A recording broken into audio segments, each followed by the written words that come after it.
sou o professor Emerson e nós vamos dar continuidade aos nossos estudos de História do Direito. Hoje discutindo a temática o Direito Fenício.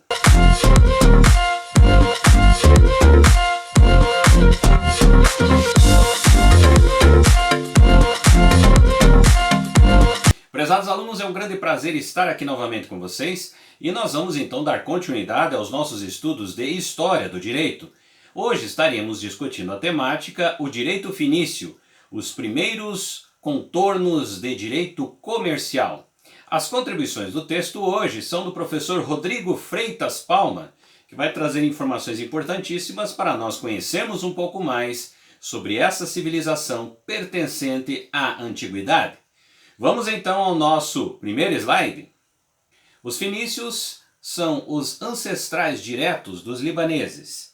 Este país, de território extremamente exíguo, constitui-se no passado num dos recantos de maior prosperidade em todo o Oriente. Nesse interim, a própria Bíblia Sagrada cuida de tecer referências elogiosas a uma terra famosa por seus imponentes cedros e que, apesar de possuir extensões diminutas, sempre se mostrou tão aprazível aos olhos estrangeiros. Etimologicamente, o nome Líbano significa branco, como leite, e deriva, segundo Salvatore Garofalo, de um antiguíssimo nome semítico. Protegido no interior por uma cadeia de montanhas enveoadas e no litoral por um conjunto de rochedos escarpados, que dificultam o acesso a eventuais conquistadores. O país, por vezes, conseguiu em tempos distantes manter-se livre de invasores cobiçosos. Aqui nós estamos falando de um povo da antiguidade que sem dúvida nenhuma foi extremamente importante através das suas conquistas, através dos mares, que vão efetivamente trazer a relação de um comércio. As primeiras civilizações, no caso aqui citando os fenícios, nós temos a característica de comércios que já se realizavam em grande parte do planeta. Vestígios e também registros dessas civilizações são encontradas em diversos pontos do planeta. Assim nós podemos entender que foram realmente os primeiros e mais importantes povos que iniciaram o processo de desenvolvimento do comércio internacional.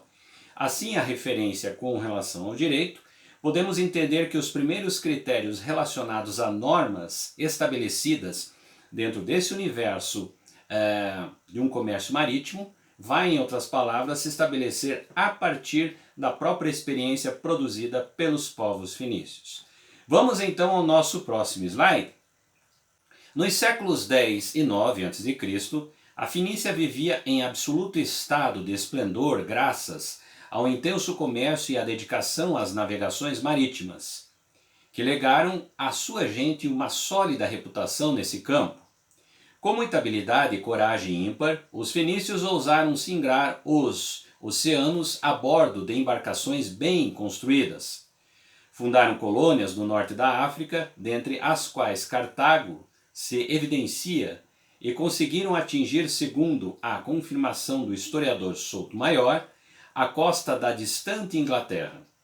O objetivo primeiro era, sem dúvida, abastecer o mundo com o formidável rol de produtos oriundos de suas ricas cidades-estados, tais como Tiro, Sidon e Biblos. Sabe-se que, por praticamente 2 séculos de história, as cidades-estados fenícias alcançaram, além da já aludida prosperidade, um invejável desenvolvimento tecnológico. A esse povo nós vamos atribuir grande parte dos avanços que vão ser trazidos às grandes navegações, como um processo de mapeamento, como um processo também em uma grande intensidade de comércio que vai, em outras palavras, trazer muita riqueza a esse povo, muita prosperidade. Vai ser efetivamente um dos povos mais conhecidos relacionados então ao comércio marítimo.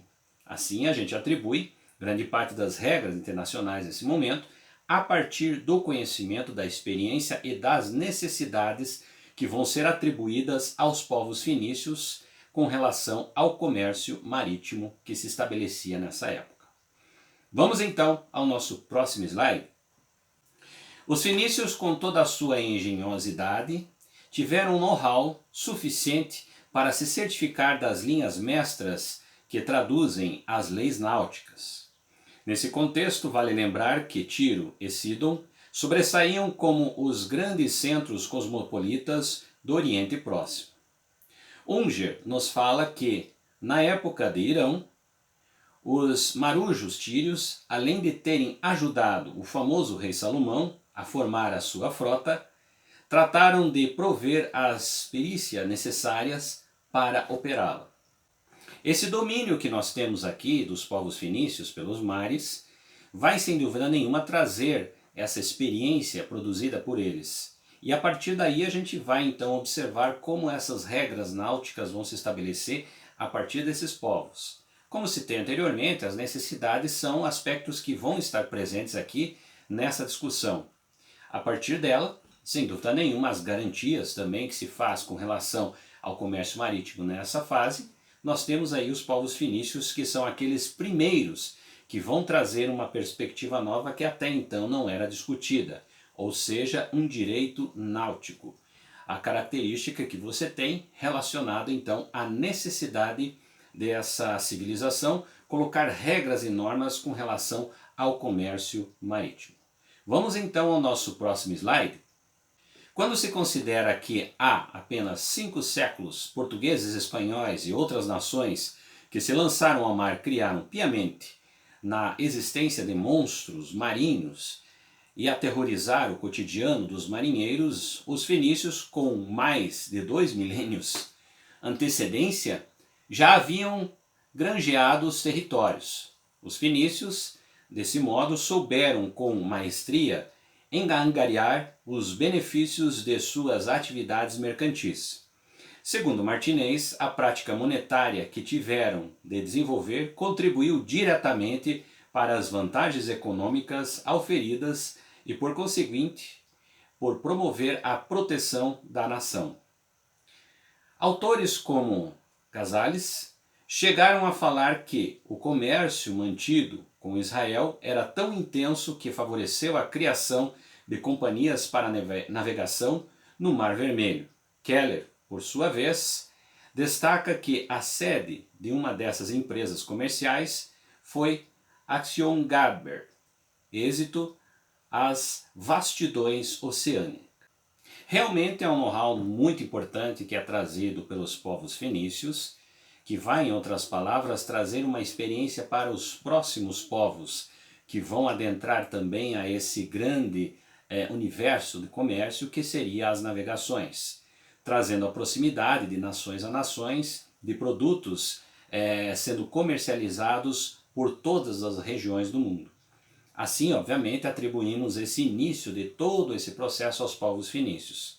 Como citei anteriormente, a necessidade de você colocar regras e normas se estabelece o primeiro pensamento de um direito náutico dentro desse universo, né? E assim a gente tem então os primeiros passos relacionados a um direito que se estabelece dentro de uma característica específica, que é a relação, por exemplo, do comércio estabelecido pelos fenícios.